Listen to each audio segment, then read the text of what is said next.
Ah elah, bosen banget nih. Iya nih, bingung mau ngapain. Kapan dah mulai kuliahnya? Udah gak sabar tahu, pengen cepet-cepet masuk. Kamu bosen. Kamu bingung mau ngapain? Kamu gak sabar mau kuliah. Daripada gabut, mendingan dengerin aja Binfa, bincang-bincang VA. Bentar dulu. Pastiin ya, kalian pada follow IG MBVA UI 2020, subscribe YouTube HMVA UI, dan jangan lupa satu lagi nih, follow Spotify HM Vokasi Akuntansi UI 2020. Jangan lupa ya di follow. Halo teman-teman VA 2020, balik lagi nih di podcast Binfa. Bincang-bincang VA. Masih sama gue nih Dian dan sama temen gue juga. Halo, gue Sarah. Jadi judul podcast kita kali ini seleksi penerimaan kerja bikin stres banget. Nah, kali ini ada siapa lagi nih bintang tamunya, Di? Nah, yang sekarang ini nih bintang tamunya keren banget tau Sar. Soalnya dia ini adalah seorang founder dari Liputan Kerja loh, yang punya banyak banget tips and trick buat kita-kita yang mau ngelamar kerja. Mungkin kayak tahun depan gitu kan. Gue pengen cepet-cepet tahu deh, Di. Yaudah langsung aja kali ya kita panggilin Kananda Rizky. Halo Kananda Halo Rizky. teman-teman semuanya, salam kenal. Nama saya Nanda Rizky Kurniawan. Kesibukan sekarang posting loker, kemudian bikin materi, bantu teman-teman untuk ngerubah CV dan lain sebagainya sih. Nanti kita cerita di materi berikutnya ya. Gimana Kak kabarnya sekarang lagi di tengah-tengah karantina kayak gini? Sehat sih Mbak. Kebetulan karena posisi pandemi seperti ini juga ada banyak beban bagi saya, adalah banyak yang DM curhat, banyak yang di PHK, banyak yang lagi cari kerja, kesusahan, banyak yang baru lulus langsung merasakan pandemi seperti ini, kesusahan juga cari kerja gitu kan. Makanya ini menjadi beban kita, bebannya Liputan Kerja juga, yang akhirnya kita kemarin membuat aplikasi Liputan Kerja, sudah launching tanggal 17 Agustus itu, yang isinya adalah informasi loker tentang dunia kerja juga, tips trik, kemudian info loker itu juga semua di seluruh Indonesia ada, dan kemudian proyek kita 2 bulan berikutnya adalah kita target untuk info lokernya di seluruh dunia, insya Allah. Wah, banyak juga ya. Terus selama karantina ini nih Kak, selain kegiatan kakak ngurusin buat aplikasi yang baru tadi kakak launching, nah selain itu apa sih Kak kegiatan kakak? Kalau misalkan teman-teman lihat di Liputan Kerja, kita juga punya Jago Bikin CV, Instagramnya @jagobikincv, teman-teman nanti bisa cek aja. Jadi di Jago Bikin CV itu kita lagi berjuang untuk memperkenalkan produk, teman-teman yang lagi butuh template CV, kemudian buat teman-teman yang lagi bingung cara membuat CV gitu kan. Kita ada produk e-course Jago Bikin CV ini, kita menyediakan template-nya, formatnya nanti MS Word, bisa langsung edit. Jadi teman-teman misalkan butuh minimal materi tentang CV, teman-teman bisa follow @jago bikin CV. Kita banyak memberikan informasi tentang tips trik tentang membuat CV juga di dalam e-course Jago Bikin CV ini. Nah, tuh teman-teman catat juga ya di Instagram Liputan Kerja sama di Instagram Jago Bikin CV. Bener ya Kak ya? Betul. Langsung aja ke pertanyaan pertama kali ya Kak. Boleh. Kan setelah kita lulus ini, kita kemungkinan ada beberapa pilihan nih. Karena aku kan vokasi nih. Mungkin aku ngambil ekstensi, atau aku langsung apply kerja sambil aku kuliah. Kira-kira gimana sih Kak gambaran dunia kerja itu? Karena kita kan mahasiswa kan. Kayak masih bingung nih, dunia kerja tuh kira-kira kayak apa sih Kak? Oke, siap-siap. Ini saya ceritakan sedikit selama aku fokus di Liputan Kerja dan Jago Bikin CV, bantu ribuan pelamar gitu kan. Ketika aku ngecek CV atau ketika aku koreksi CV teman-teman gitu kan, banyak ternyata ketika lulus S1, kemudian ada yang lulus D3 juga, ternyata mereka nggak punya pengalaman kerja. Akhirnya bingung mau nyantumin pengalaman yang ada di dalam CV. Nah, sedikit tips dari saya sebetulnya ketika teman-teman mahasiswa baru yang mungkin lagi masuk di Universitas Indonesia, UI Depok ya, buat misalkan nanti persiapan ke dunia kerja, dari saya tipsnya adalah yang pertama, yang penting adalah selalu ikut kegiatan-kegiatan yang diselenggarakan oleh pihak kampus, itu yang pertama. Karena kegiatan-kegiatan tersebut juga bermanfaat ketika nanti teman-teman mencantumkan pengalaman seminar, organisasi yang ada di dalam CV itu, supaya HR atau Personalia yang melihat itu nanti ketika ngecek CV-nya teman-teman ternyata aktif loh di kegiatan kampus gitu kan. Jangan sampai hanya fokus kuliah pulang gitu.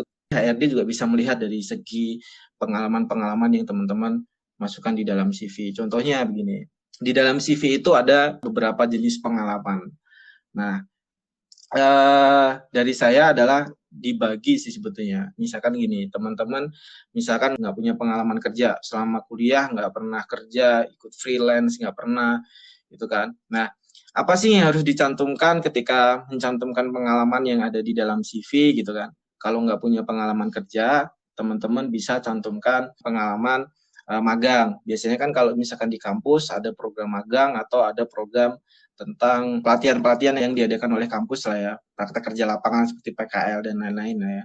Nah, misalkan teman-teman nanti nggak punya pengalaman kerja, coba cantumkan pengalaman magang. Nah, misalkan nanti pengalaman magang nggak ada, nggak pernah ikut magang, atau memang dari kampus tidak ada magang, nanti bisa cantumkan pengalaman organisasi ya. Pengalaman organisasi itu nanti dicantumkan di dalam CV.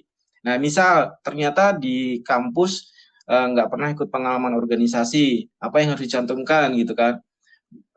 Dari saya informasinya adalah teman-teman bisa cantumkan pengalaman seminar. Misal Kak, ternyata sudah nggak pernah ikut pengalaman organisasi, kemudian nggak pernah juga ikut seminar, apa yang harus dicantumkan gitu kan.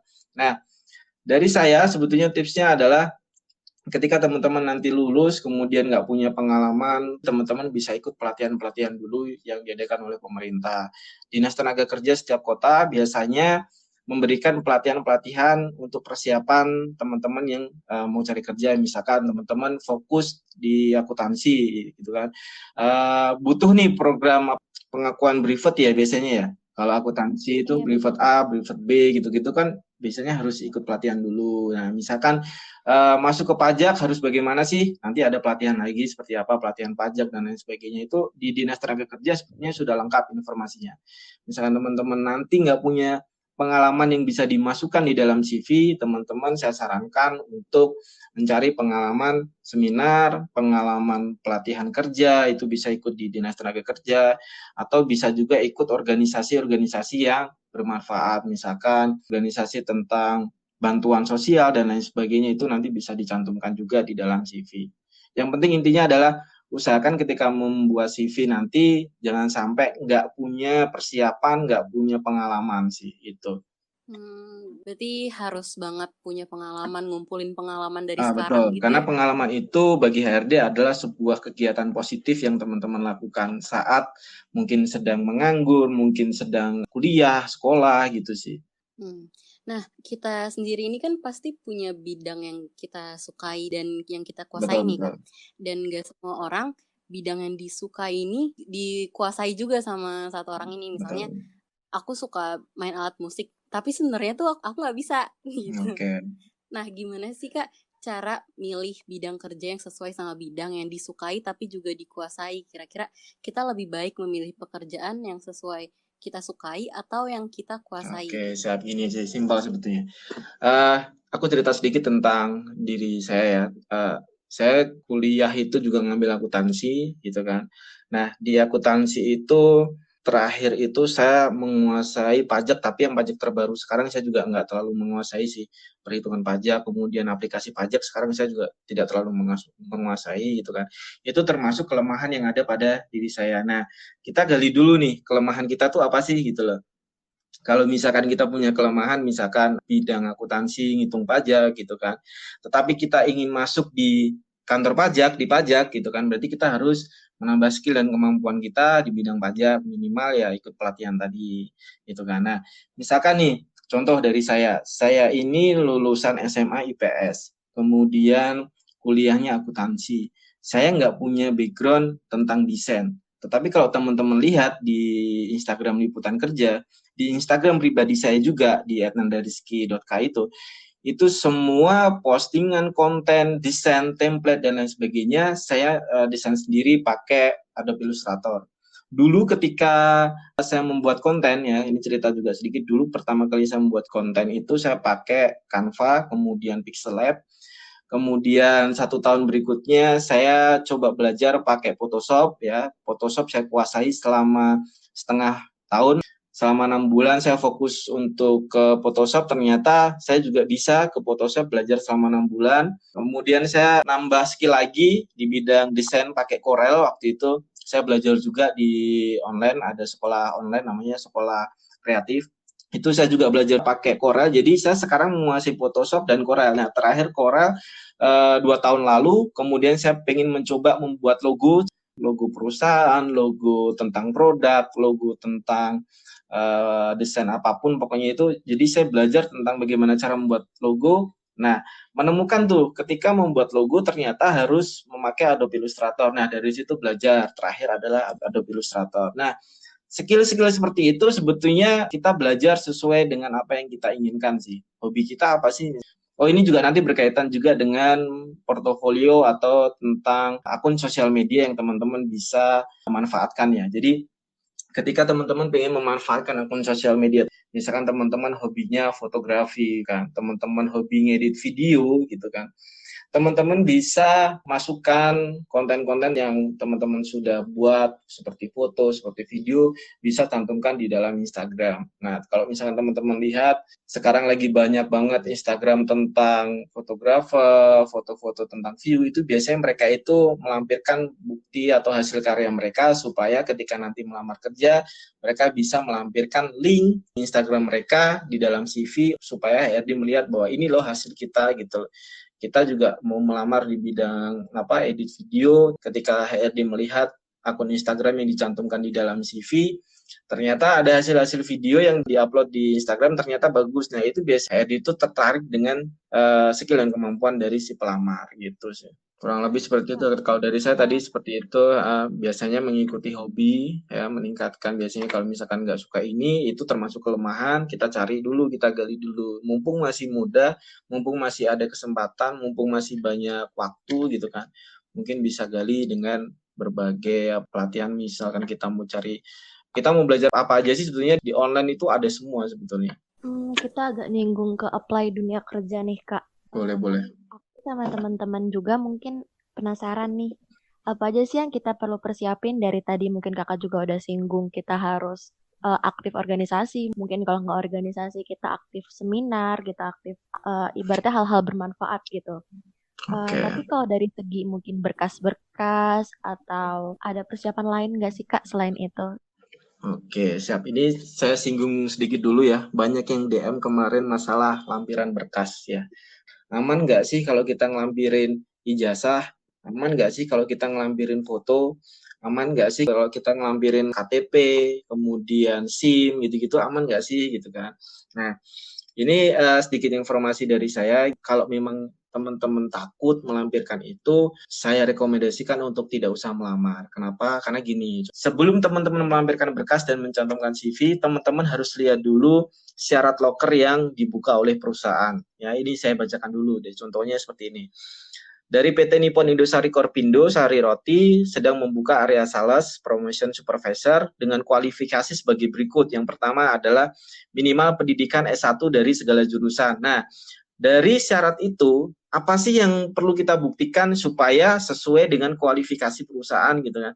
Syarat yang harus dibuktikan adalah melampirkan ijazah S1 yang dibutuhkan oleh perusahaan tadi. Syaratnya adalah minimal pendidikan S1 segala jurusan. Kalau ada yang bilang ngelampirin ijazah, aman nggak sih gitu kan? Saya sering memberikan informasi bahwa teman-teman nggak usah takut ketika melampirkan berkas, karena berkas ini pasti akan aman, tidak akan disalahgunakan oleh perusahaan. Nah, ini salah satu contoh tadi ya, ketika ada syarat minimal pendidikan S1 dari segala jurusan, teman-teman harus siapin dulu tuh ijazahnya. Kemudian ini nomor 2, memiliki pengalaman sebagai marketing. Nah, ini apa sih yang harus dibuktikan gitu kan? Ada namanya paklaring. Paklaring itu adalah surat atau bukti bahwa si kandidat ini memiliki pengalaman kerja sebagai marketing di perusahaan apa gitu loh. Nah, teman-teman juga wajib melampirkan paklaring. Jadi ketika teman-teman melamar kerja, jangan asal melampirkan berkas. Kita lihat dulu syaratnya seperti apa. Nah, tadi poin nomor 2 sudah saya bacakan, memiliki pengalaman, berarti yang harus dilampirkan adalah paklaringnya. Nah, kemudian ini ada poin nomor 3. Di posisi area sales ini, kandidat harus menguasai Microsoft Office. Nah, Microsoft Office ini berarti juga harus dicantumkan kan gitu loh, supaya HRD tahu bahwa teman-teman menguasai Microsoft Office. Nah, Microsoft Office ini yang harus dicantumkan kemampuan skillnya adalah di dalam CV. Makanya di dalam CV itu sering ada kemampuan software gitu kan. Ada Microsoft Office, itu ada Word, Excel, PowerPoint, kemudian nanti ada nilai value yang teman-teman kuasai, misalkan di antara 50% sampai dengan 100%, yang teman-teman kuasai berapa persennya sih gitu loh. Nah, teman-teman bisa cantumkan itu nanti di dalam CV. Nah, terus di sini juga misalkan ada syarat bahwa kandidat itu harus memiliki tinggi badan 165, kemudian berat badannya 55 kilogram gitu kan. Nah, itu juga nanti harus dimasukkan di dalam CV. Ya, makanya ketika nanti teman-teman membuat CV, poin penting apa aja sih yang harus dibuat ketika teman-teman membuat CV gitu kan. Itu yang pertama ya, ada foto. Foto itu sebagai informasi juga kepada HRD bahwa foto terbaru saya seperti ini, kemudian HRD bisa melihat bahwa penampilan saya menarik. Ini juga biasanya ada syarat juga nih, di syarat loker perusahaan biasanya ada syarat bahwa kandidat harus berpenampilan menarik. Nah, itu dibuktikan dengan apa? Dengan foto yang ada di CV. Kemudian yang kedua ada profil tentang saya. Apa sih yang harus ditulis gitu kan? Kesalahan teman-teman ketika membuat profil atau tentang saya yang ada di dalam CV biasanya seperti ini. Contoh adalah nama saya, misalkan nama saya Anggun Putri gitu. Saya seorang yang jujur, disiplin, ramah, dan sangat bertanggung jawab terhadap tugas dan pekerjaan. Saya siap membantu perusahaan ini untuk jadi lebih maju dan berkembang gitu kan. Ada yang membuat seperti itu. Nah, salahnya di mana sih sebetulnya? Sebetulnya kalimat itu nggak salah, tetapi di kalimat terakhirnya ada sedikit kalimat yang tidak saya rekomendasikan. Tadi ada ucapan adalah saya siap membantu perusahaan ini untuk jadi lebih maju dan berkembang. Ya, itu adalah kalimat-kalimat tentang memberikan janji. Jadi ketika teman-teman membuat profil tentang saya yang ada di CV, usahakan tidak memberikan janji apapun kepada perusahaan, termasuk membantu perusahaan ini untuk jadi lebih maju dan berkembang. Nah, rekomendasi saya ketika teman-teman mencantumkan profil tentang saya ini, teman-teman bisa menulis dengan kalimat misalkan seperti ini, saya seorang fresh graduate yang memiliki kemampuan ya mendesain berbagai logo brand. Nah, ini misalkan teman-teman mau melamar di bidang desain grafis gitu kan, logo brand, product manager. Nah, ketika teman-teman mau melamar di pajak, berarti di sini ditulis saya seorang fresh graduate yang menguasai dalam menghitung pajak, kemudian membuat laporan dan lain sebagainya, nanti diceritakan di sini. Dan yang terakhir bisa dengan kalimat serta siap bekerja di bawah tekanan. Biasanya HRD memberikan syarat di ketentuan di syarat-syarat loker juga tertulis bahwa kandidat harus siap bekerja di bawah tekanan. Nah, nanti bisa dicantumkan juga di dalam profil tentang saya, seperti itu. Jadi ketika teman-teman mau kerja, apa aja sih yang harus disiapkan gitu kan. Yang harus disiapkan pastinya adalah berkas-berkasnya harus sesuai, kemudian CV-nya harus lengkap ya. Karena di tahapan seleksi dapat kerja itu ada 3 tahapan gitu. Tahapan pertama adalah tahapan seleksi berkas. Tahapan seleksi berkas ini di mana HRD menyeleksi semua berkas teman-teman yang teman-teman lampirkan. Contoh misalkan ada CV, surat lamaran, ijazah, KTP, dan lain sebagainya, itu dicek, diseleksi. Sesuai enggak gitu kan. Misalkan tidak sesuai dengan domisili juga biasanya akan disortir di tempat lain gitu. Kemudian ketika teman-teman lolos seleksi berkas pertama ini nanti teman-teman akan mendapatkan panggilan interview atau panggilan kerja gitu kan. Nah, tahapan berikutnya yang kedua adalah tahapan seleksi psikotes. Nah, tahapan seleksi psikotes ini nanti teman-teman harus mengikuti tes psikotes, ya, misalkan nanti sesuai dengan yang dibutuhkan perusahaan, biasanya cocok atau tidak, nanti tergantung di sesi interview. Akan ada nggak sih ketika nanti teman-teman lolos seleksi psikotes, ternyata cocok dengan posisi yang teman-teman lamar, nanti akan ke tahap berikutnya, terakhir ada tahapan interview. Tetapi memang tidak semua perusahaan menggunakan 3 tahapan ini. Ada beberapa perusahaan yang hanya menggunakan 2 tahapan, yaitu tahapan seleksi berkas dan tahapan interview. Tapi ada juga yang 3 tahapan, harus tahapan seleksi berkas, kemudian tahapan psikotes, dan terakhir tahapan interview. Dan itu harus teman-teman hadapi juga, karena kita nggak tahu bekerja atau melamar di perusahaan mana. Ya, misalkan perusahaan-perusahaan BUMN, perusahaan besar, biasanya menggunakan 3 tahapan tadi. Tahapan seleksi berkas, kemudian tahapan psikotes, dan tahapan interview. Jadi persiapannya apa yang tadi dibutuhkan ketika teman-teman mau cari kerja, itu sesuaikan dengan syarat lokernya dulu supaya dapat panggilan, membuat CV-nya harus benar, kemudian berkasnya dilengkapi, dan terakhir nanti di tahap interview, seperti itu. Aku mau nanya sedikit sih Kak masalah CV. Sebelum kita bahas lebih lanjut nanti. Kan tadi Kakak bilang kita kalau emang ada di situ ketentuan kita harus menguasai Microsoft Word atau Microsoft Office gitu yang lainnya. Itu kita cantumin di CV nih Kak. Tapi ke HRD itu percaya nggak sih Kak sama CV kita yang misalnya kita nyantumin di Microsoft Word itu kita lumayan ahli gitu atau ibaratnya 3 dari 5 tingkatan lah keahliannya gitu. Sebelum lanjut, pastiin dulu kalian udah follow Instagram @cafemeetstocks, @liputankerja, @akseleran_id, dan @yukampus_id. Buruan follow ya, dan dapatkan info-info menarik. Itu apa HRD perlu bukti penunjangnya atau emang cuman dilihat dari CV itu aja Oke, Kak? ya jadi misalkan ada HRD percaya nggak sih ketika kita mencantumkan kemampuan softwarenya gitu kan, dibuktikan dengan apa gitu loh. Kalau dari pihak HRD sebetulnya gini sih, simple. HRD itu ketika melihat kemampuan yang ditulis di CV pasti tidak mudah percaya begitu aja. Makanya nanti ada tahapan namanya tahapan panggilan interview, akan ditanya di situ. Benar nggak sih menguasai ini? Berapa persen menguasai gitu kan?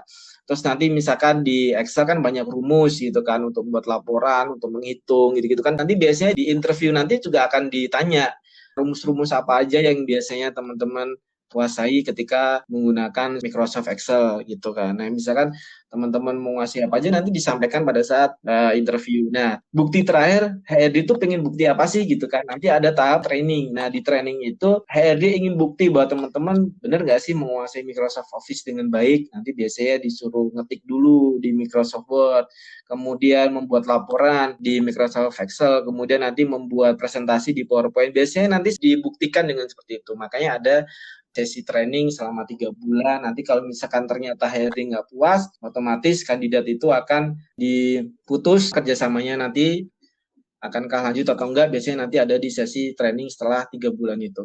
Makanya dibuktikan dengan sesi interview dan dibuktikan juga dengan sesi training nanti selama 3 bulan. Biasanya seperti itu.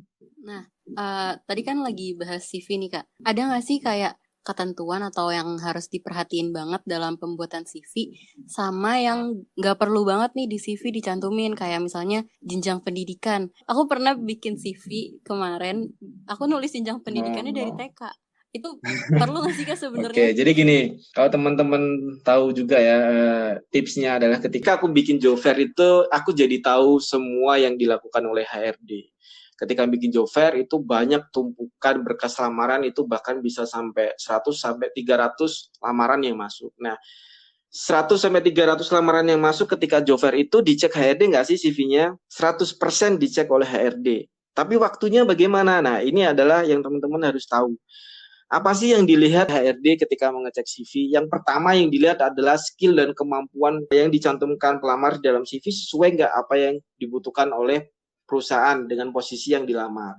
Untuk tadi Microsoft Word, menguasai gitu kan skill kemampuannya. Terus kemudian komunikasinya baik, kemudian di sini ada bahasa, misalkan bahasa Inggrisnya baik, bahasa Indonesianya baik. Nah, itu nanti biasanya akan langsung lolos seleksi kualifikasi yang dibutuhkan perusahaan. Nah, ketika teman-teman membuat CV yang harus diperhatikan itu dulu, sesuaikan skill dan kemampuan teman-teman dengan posisi yang teman-teman lamar. Itu satu. Jadi selama aku bikin job fair itu, aku tahu perusahaan HRD nyeleksi CV itu cuman butuh waktu 1 detik waktu itu. Jadi 1 detik 1 CV. Coba bayangkan 1 detik, cuman ngecek apa sih? Cuman ngecek skill kemampuan yang teman-teman cantumkan di dalam CV. Itu yang pertama. Nah, yang kedua, soal tadi pendidikan. Mulai dari TK, SD, SMP, SMA, S1, atau D3. Perlu nggak sih kita cantumkan dulu mulai jenjang pendidikan TK gitu kan? Banyak banget juga teman-teman yang masih melakukan kesalahan ketika membuat CV.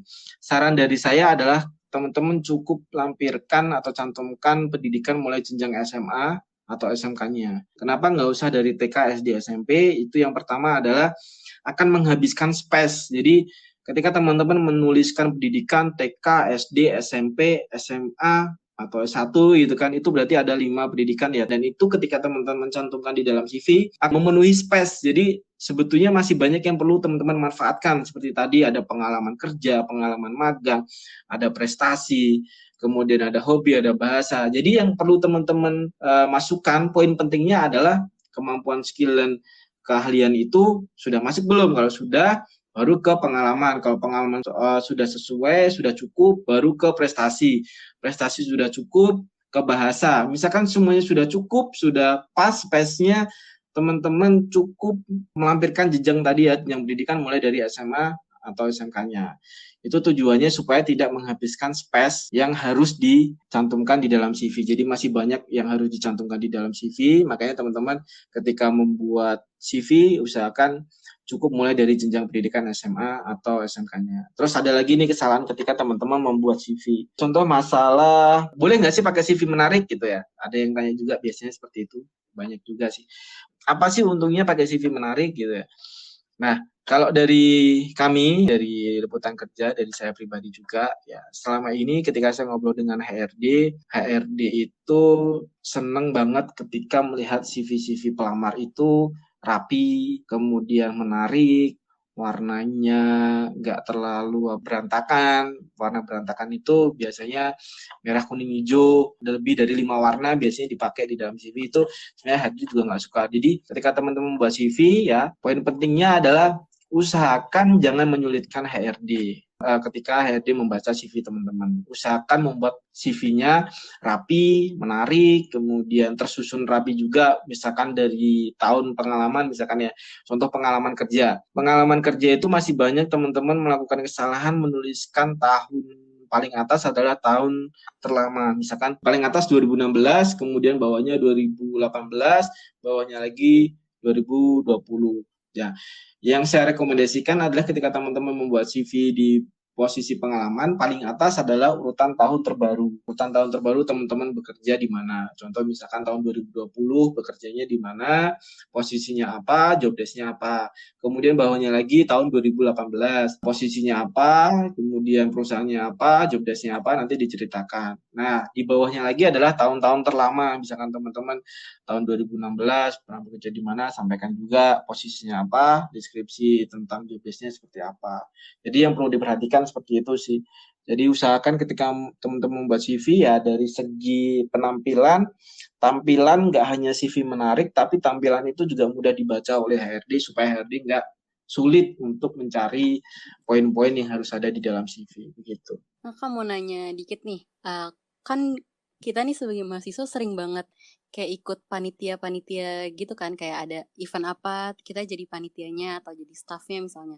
Nah, sertifikat dari kita ikut kepanitiaan itu, kita tuh bisa tulis di CV atau Oke. nggak perlu Nah ya, ini Kak? kesalahan Yang kesalahan lagi bukti-buktinya. juga nih, kesalahan teman-teman juga ketika melampirkan sertifikat gitu ya. Banyak yang salah nulis sebetulnya. Di dalam CV itu sebetulnya yang dicantumkan bukan sertifikatnya, bukan bukti sertifikatnya. Biasanya tulisannya adalah sertifikat, kemudian bawahnya ada nama seminarnya apa, kemudian apa gitu ya. Jadi yang ditulis itu bukan sertifikatnya, tetapi adalah pengalaman seminar tadi, atau pengalaman misalkan ikut organisasi apa. Nah, sertifikat itu jadi berkas pendukung di lampirannya. Jadi ada surat lamaran, ada CV, kemudian nanti teman-teman bisa lampirkan juga ijazahnya, KTP-nya, kemudian bisa lampirkan juga nanti surat keterangan sehat dan lain sebagainya.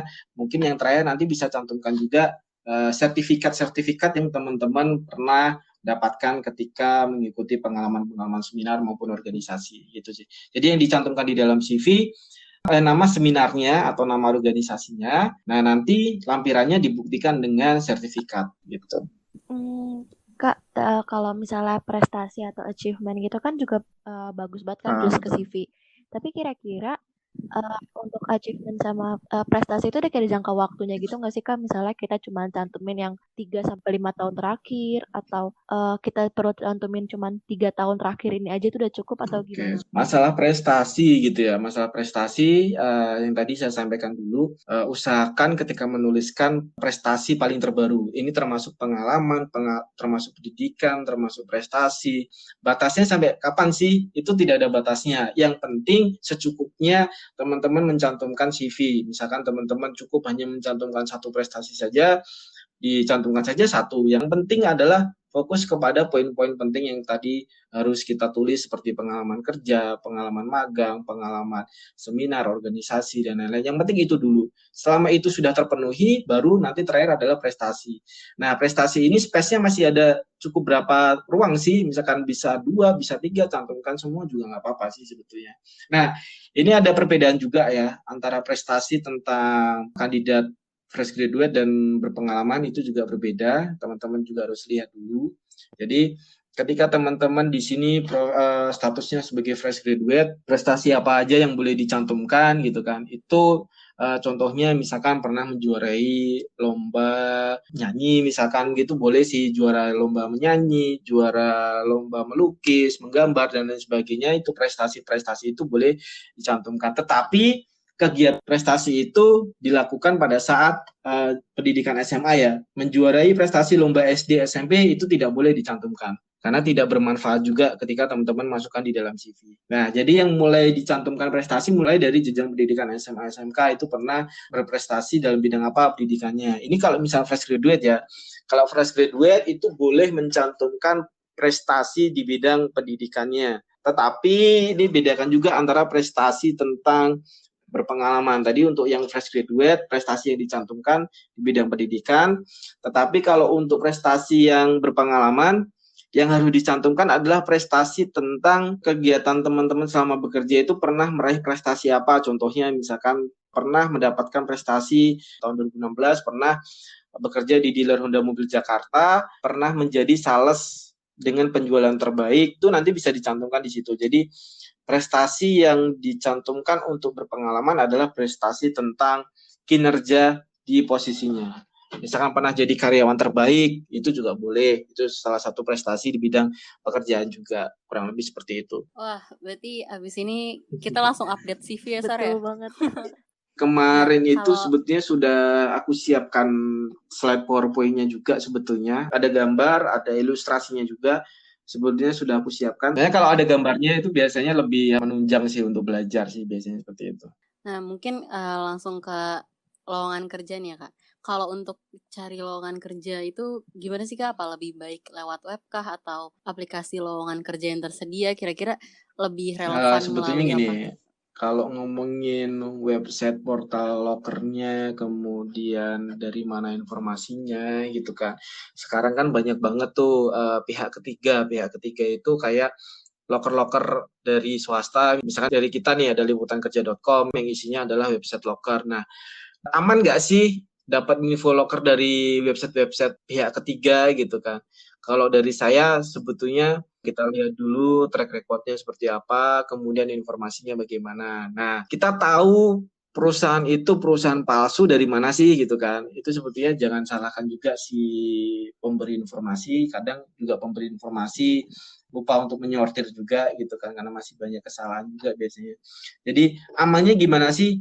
Cari info loker dari mana sih gitu kan. Selama teman-teman dapatkan dari Instagram, dari website, dari portal loker manapun, teman-teman nggak usah khawatir, lamar saja nggak apa-apa. Nanti tahu loker itu palsu atau enggak itu nanti dari panggilan interviewnya. Nah, yang perlu kita waspadai adalah ketika teman-teman nanti dapat panggilan interview, ternyata disuruh membayar, kemudian disuruh membayar ke travel, nanti akan ada akomodasi pengganti dari perusahaan, itu 100% adalah penipuan. Makanya teman-teman harus hati-hati. Nah, ketika teman-teman mendapatkan informasi dari manapun, tidak usah takut, tetap lamar saja nggak apa-apa. Nanti biasanya akan mendapatkan informasi loker itu palsu atau enggak itu nanti dari panggilan interviewnya. Panggilan interviewnya itu nanti akan kelihatan seperti apa. Nah, tips juga ketika nanti teman-teman ini misalkan dari Depok, kita punya partner juga namanya Loker Depok. Nanti teman-teman bisa follow juga Instagramnya Loker Depok, itu juga banyak informasi loker gitu kan. Kemudian kita juga punya teman juga loker_Jabodetabek 1, itu juga partner kita juga. Teman-teman bisa follow, bisa cek informasi lokernya juga dari sana gitu. Kan sekarang ini kita emang lagi ramai penggunaan media sosial nih, Kak. Nggak jarang juga kan kita pasti sering kayak pakai Instagram, terus Facebook, Twitter gitu, atau mungkin beberapa kita ada yang pakai LinkedIn gitu untuk mungkin cari-cari kerjaan juga di sana. Nah, kira-kira HRD itu akan merhatiin media sosial kita nggak sih, Kak? Dia mungkin ngecek-ngecek dulu, kepo-kepo dulu, atau gimana, Kak? Oke, jadi yang pertama aku kasih sedikit info juga. Ini saya kemarin juga ngobrol dengan beberapa HRD, kemarin sempat kumpul juga. Itu saya tanyakan soal masalah akun sosial media. Sebetulnya HRD ngecek nggak sih gitu kan? Ada yang ngecek, ada juga yang nggak. Memang ada juga yang HRD kepo, ada juga HRD yang nggak kepo gitu. Nah itu tergantung juga dengan akun sosial media yang teman-teman cantumkan di dalam CV. Nah, makanya ini kan kemarin saya sempat pernah bikin materi tentang sosial media. Perlu nggak sih dicantumkan di dalam CV?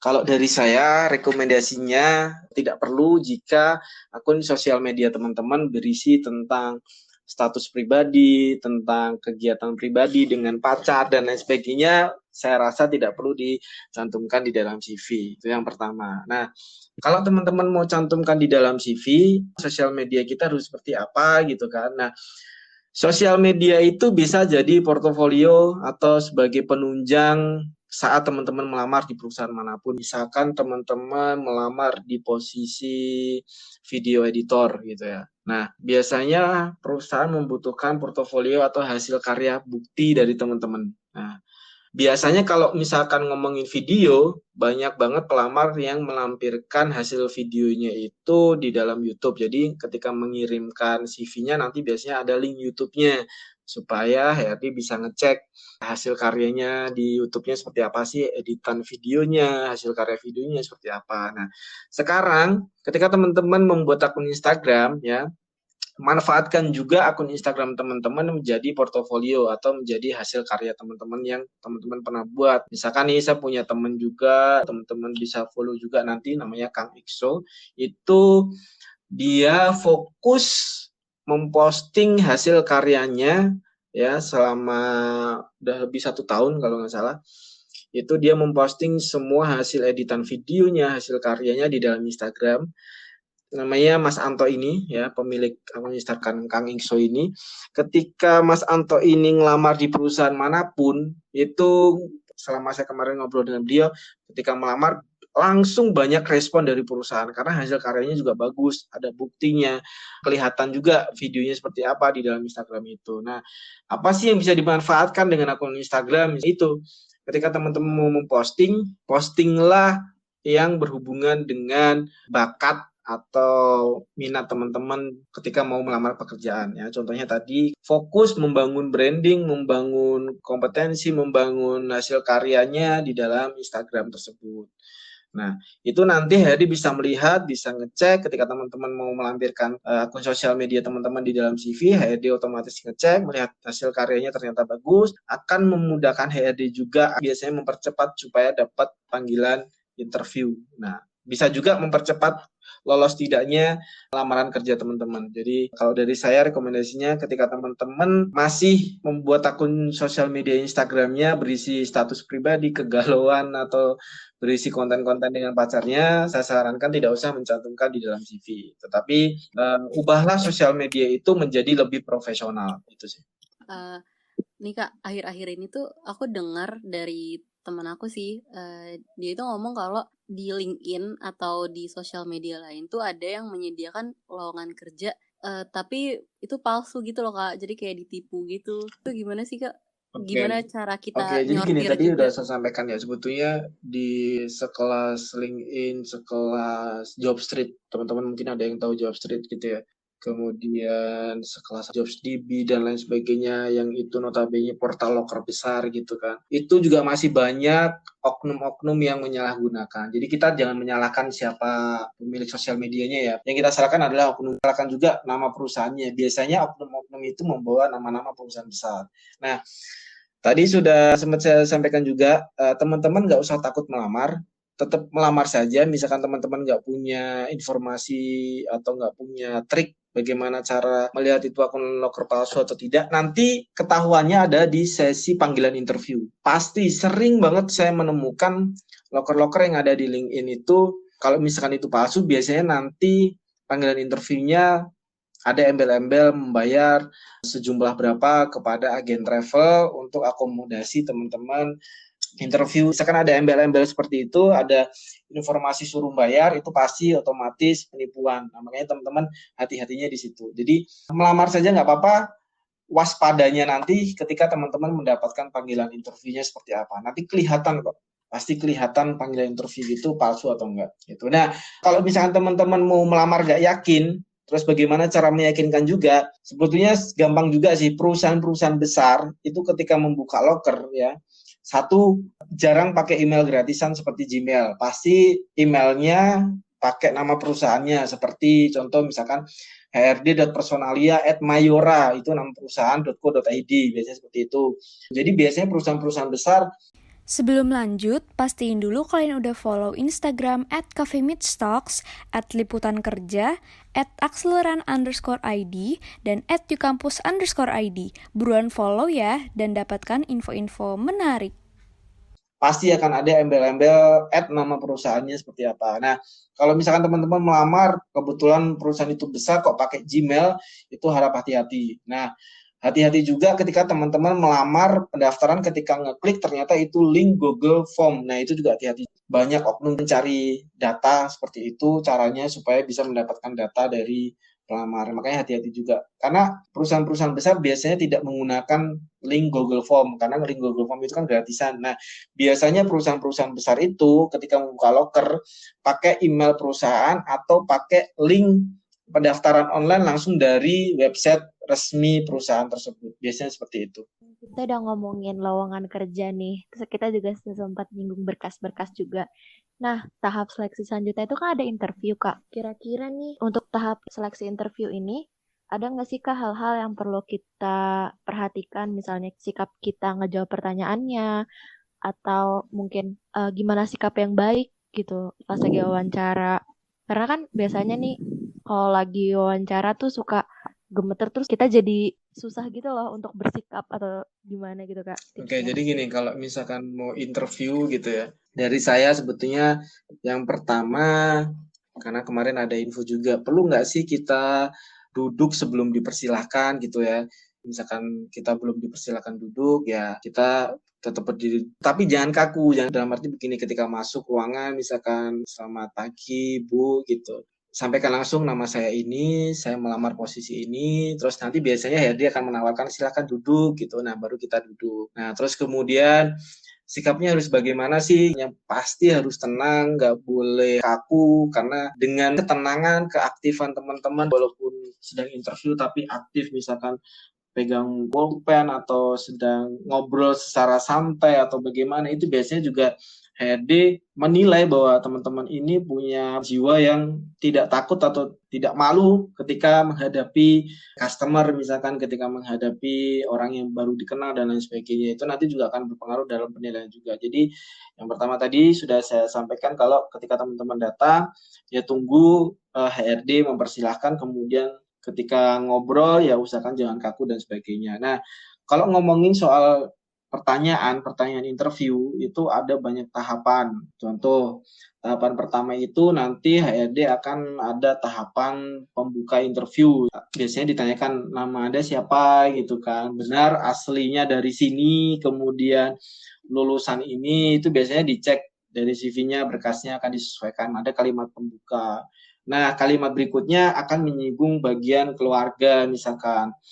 Dia akan sering nanya juga, benar nggak sih kamu dari keluarga ini, misalkan seperti itu. Nah, kamu anak keberapa sih dari keluarga ini? Biasanya akan tanya seperti itu. Nah, biasanya juga akan ditanya, kamu sekarang tinggal dengan siapa? Misalkan ditanya seperti itu, biasanya jawab saya dengan orang tua, Bu, gitu kan. Orang tuamu usianya berapa? Biasanya ditanya seperti itu. Nah, itu hal itu kan juga penting gitu kan. HRD itu pengen tahu apakah Anda ataukah kandidat itu perhatian nggak sih dengan orang tuanya. Dengan mengetahui usianya, HRD pasti akan menganggap bahwa oh kandidat ini ternyata perhatian juga, peduli juga dengan orang tuanya.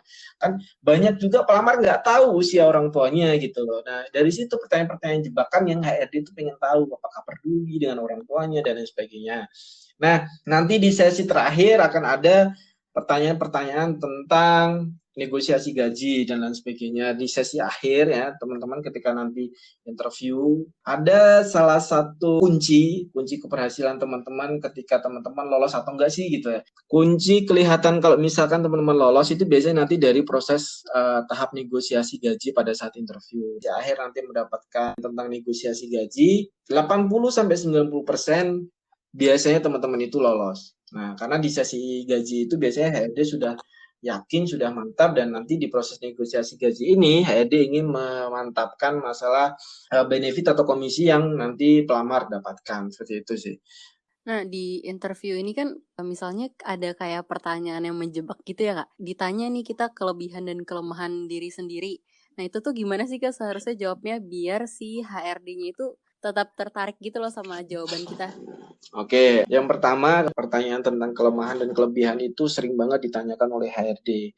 Nah, ketika teman-teman mendapatkan pertanyaan tentang misalkan kelebihan deh, apa kelebihan Anda gitu kan. Itu kalau dari saya rekomendasinya adalah teman-teman menyampaikan kelebihan tentang kelebihan teman-teman yang teman-teman lamar dengan posisi yang teman-teman lamar juga. Misalkan seperti ini kelebihannya. Teman-teman melamar bagian akuntansi.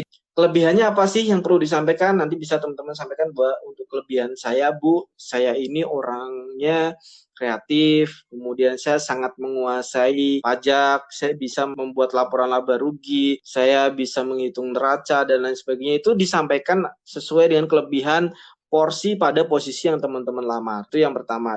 Kesalahan pelamar ketika menyampaikan kelebihan biasanya itu menyampaikan tentang saya ini pernah menjuarai lomba menyanyi, Bu. Itu bukan kelebihan ya, itu prestasi. Jadi bedakan antara kelebihan dan prestasi. Banyak pelamar menyampaikan kelebihan malah justru menyampaikan prestasi. Jadi tadi ketika teman-teman menyampaikan kelebihan teman-teman, usahakan kelebihan itu kelebihan yang sesuai dengan posisi yang teman-teman lamar. Nah, itu yang pertama. Untuk berikutnya, kelemahan. Misalkan HRD menanyakan tentang kelemahan. Apa kelemahan Anda gitu kan. Nah, banyak pelamar tidak mengetahui kelemahannya mereka. Banyak pelamar itu menjawab seperti ini. Untuk kelemahan saya sepertinya tidak ada, Pak, gitu. Mungkin orang lain atau mungkin teman saya lebih tahu tentang kelemahan saya, tapi saya rasa saya tidak memiliki kelemahan. Nah, itu tidak boleh menjawab seperti itu. Nah, ketika menjawab kelemahan, teman-teman tidak usah takut menyebutkan kelemahan teman-teman ya. Ketika menjawab kelemahan, teman-teman juga harus sampaikan cara menyelesaikan kelemahan tersebut. Misalkan seperti ini. Kelemahan saya, Bu, saya ini mudah lupa, Bu. Saya juga sering lupa ketika janjian dengan teman dan lain sebagainya. Tetapi untuk mengatasi lupa tersebut, saya sering mencatatnya di note HP. Jadi supaya ketika nanti saya lupa, ada pengingat yang membantu saya untuk mengingatkan kegiatan saya berikutnya. Nah, biasanya seperti itu. Jadi sampaikan aja misalkan teman-teman memiliki kelemahan tentang kondisi teman-teman bahwa teman-teman itu sering lupa. Nah, tapi cara mengatasinya bagaimana? Sampaikan bahwa teman-teman itu saya sering mencatat, Bu, supaya tidak lupa. Saya biasa menulis di note, Bu. Saya sering menuliskan di pengingat HP, Bu. Biasanya seperti itu. Mungkin dengan pekerjaan nanti, biar saya nanti nggak lupa, saya akan sering mencatatnya, begitu. Jadi tadi masalah interview kerja, kan tadi kita udah nyinggung sikap juga, udah nyinggung beberapa pertanyaan yang mungkin menjebak gitu. Nah, dari segi penampilan nih Kak, penting juga nggak sih Kak buat dilirik HRD gitu kan? Karena kan orang bilang first impression itu yang bakal ngelekat sama diri orang lain gitu. Nah, itu Betul, gimana betul. Kak? Nah, kita lihat dulu nih. Ada syarat loker, biasanya di syarat loker itu ada tulisan kandidat harus berpenampilan menarik gitu ya.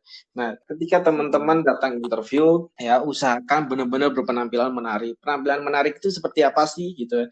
Seperti orang bekerja gitu loh.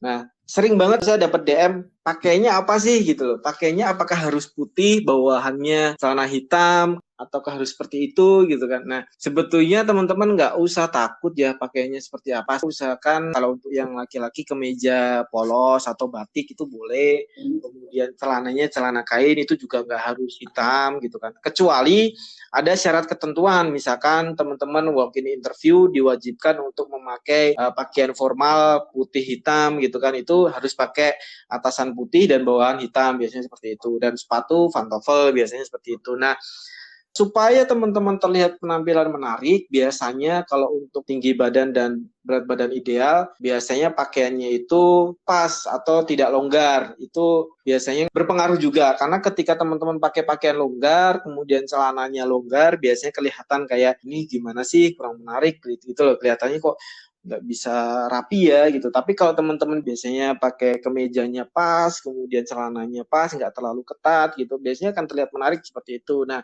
ketika datang interview, usahakan seperti itu sih, pakaian kalau bisa jangan kelonggaran, kemudian yang penting pas. Untuk yang perempuan misalkan pakai hijab, ya pakai hijab yang rapi dan lain sebagainya gitu.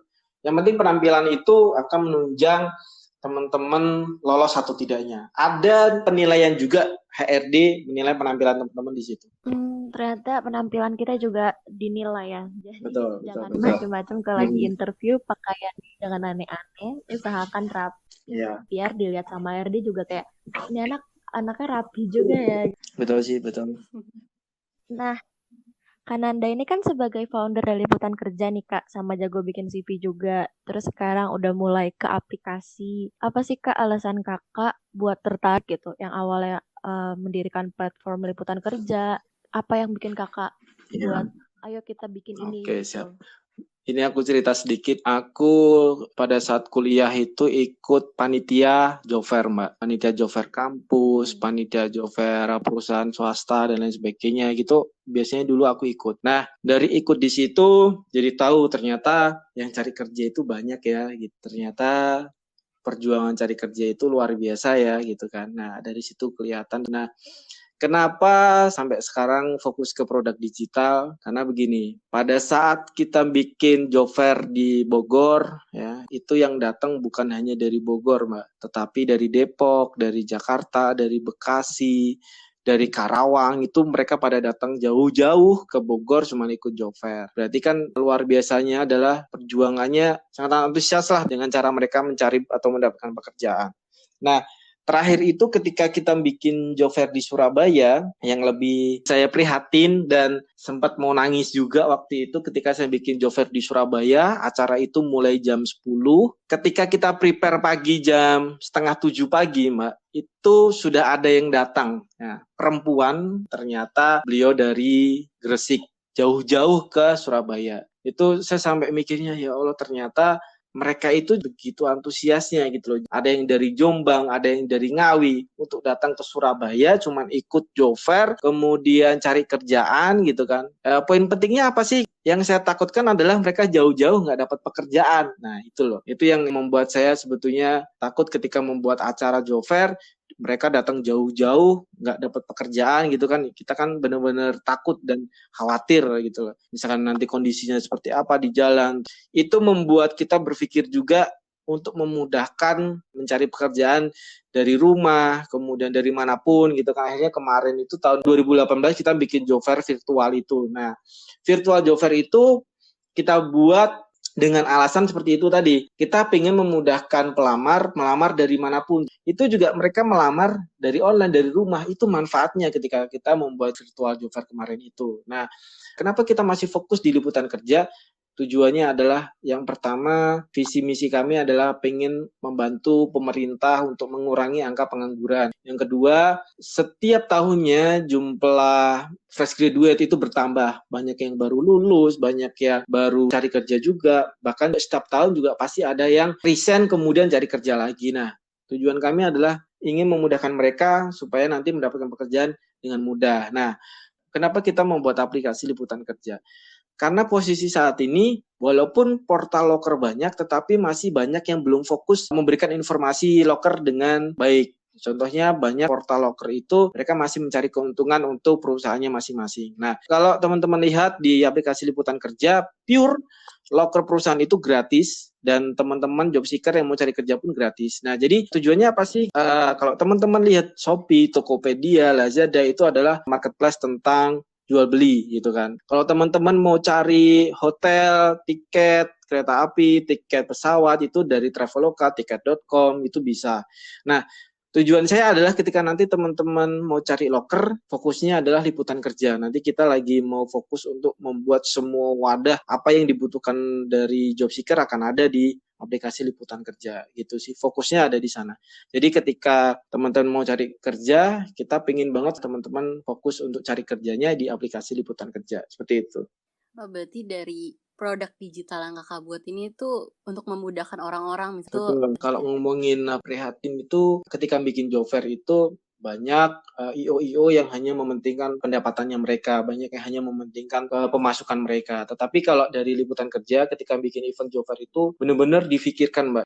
Yang difikirkan adalah keinginan kita ketika ada 50 perusahaan, itu kalau bisa yang datang bisa dapat kerja semua, tetapi kan nggak mungkin gitu kan. Nah, di terakhir itu adalah jarak ketika mereka datang jauh-jauh ke kota yang dituju untuk cari pekerjaan, takutnya nanti nggak dapat kerjaan, itu yang jadi prihatin kita. Jadi kekhawatiran kita mungkin dengan adanya produk digital bisa memudahkan mereka gitu sih. kan itu keuntungan-keuntungan yang orang lain dapat ini dari produk digital yang kakak buat. Ada nggak sih kak keuntungan-keuntungan yang kakak sendiri dapetin dari mendirikannya produk digital ini? Kalau ngomongin keuntungan atau kerugian pasti ada. Misalkan kalau masalah kerugian, kita kan selama ini pasang iklan terus tuh supaya teman-teman tahu tentang liputan kerja gitu kan, itu salah satu kerugian. Tetapi kan ada pemasukan atau akan ada keuntungan yang akan kita dapatkan. Salah satunya iklan yang kami gencarkan adalah supaya teman-teman banyak yang mengenal, kemudian teman-teman banyak yang tahu, teman-teman banyak yang respon baik dan lain sebagainya. Nah,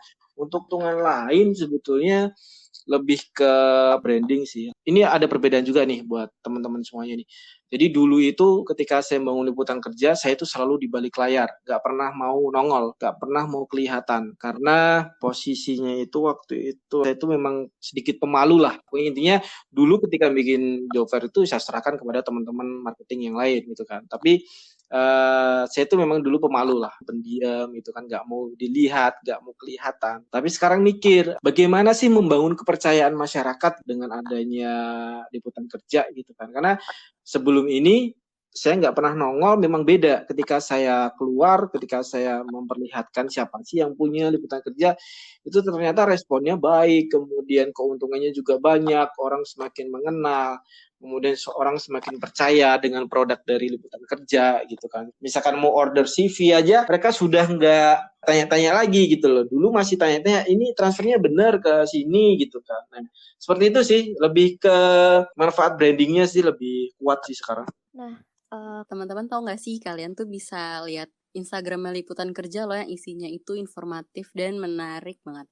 Seru-seru banget deh kontennya, mulai dari tips menghadapi HRD yang udah dikit kita bahas tadi, dan masih banyak lagi sebenarnya yang harus kalian tahu. Cek sebenarnya ada aja lagi tahu IG-nya di yang Kananda @liputankerja. buat juga, isinya tuh bantuin kita gimana sih caranya buat CV yang menarik. Itu ada di Instagram @jagobikinCV. Di sana itu diajarin gimana template yang baik, keterangan pelengkap apa aja nih yang harus kita cantumin. Karena kan CV penting banget kan, pasti ada selalu dibutuhin buat kita kalau misal apply kerja secara berkas utama gitu kan. Nah, sebenarnya selain itu, tadi Kananda juga sharing juga ke kita, beliau baru aja ada aplikasi ya Kak, liputan kerja untuk menawarkan loker-loker nih buat teman-teman yang mau cari-cari lowongan kerja. Betul sih, siap-siap. Oh iya, nama aplikasinya juga sama ya. Baru bisa di Play Store Nah, untuk bisa yang banget pengguna tuh iOS, langsung nanti menyusul. Terakhir Kak, boleh dong kasih pesan-pesan yang mau Kak Nanda sampaikan ke teman-teman mahasiswa vokasi akuntansi 2020. Ketika nanti teman-teman cari kerja, usahakan mulai dari mengikuti organisasi, sering-sering ikuti seminar, kemudian sering mengikuti pelatihan apapun, itu supaya untuk menunjang karir teman-teman ke depan, supaya lebih memudahkan teman-teman untuk mendapatkan pekerjaan di kedepannya. Nah, karena saat ini banyak lulusan SMK itu lebih berkompetensi daripada lulusan S1, itu banyak sekali. Nah, bagaimana cara bersaingnya? Yaitu saya rekomendasikan ketika teman-teman nanti kuliah, selalu ikut organisasi, selalu ikut kegiatan positif, selalu ikut seminar, atau selalu ikut pelatihan, atau selalu ikut magang yang diadakan oleh kampus, supaya nanti ketika teman-teman mau cari kerja sudah punya persiapan. Gitu sih. Nah, tuh teman-teman diingat baik-baik pesan Kananda. Dari awal nih banyak banget tips yang Kananda sampein, pesan-pesannya yang benar-benar bermanfaat banget buat kita nantinya. Setelah tadi kita ngobrol-ngobrol, aku jadi pengen langsung update CV nih, biar cepet-cepet dilirik sama HRD. Sama Sarah abis ini kayaknya langsung update CV juga. Di sesi akhir boleh nggak saya bagi ibu gratis? Boleh. Langsung aja aku kasih linknya ya. Jadi Boleh banget loh Kak. teman-teman kalau misalkan mau ebook gratis, klik aja bit.ly/ebook, ebooknya huruf kecil, kemudian CV-nya huruf besar gratis. Jadi bit.ly ebook CV gratis. Ebook TV gratis. Oke. Terima kasih banyak, Kak. Mudah-mudahan bermanfaat itu. Makasih banyak ya Kak. Iya pasti pasti bermanfaat banget sih nih. Kalau gitu kita tutup aja kali ya podcast Binfa episode ini. Terima kasih buat Kananda yang udah mau berbagi nih. Sama-sama, terima kasih buat Mbak Sarah dan teman-teman HM Vokasi Akuntansi UI 2020. Mudah-mudahan kegiatan berikutnya bisa kerjasama lagi. Mudah-mudahan kegiatan berikutnya bisa bermanfaat buat semuanya. Amin. Terima kasih juga buat teman-teman VA 2020 yang udah mau dengerin podcast kita kali ini. Sampai jumpa di episode selanjutnya. Bye-bye. Bye.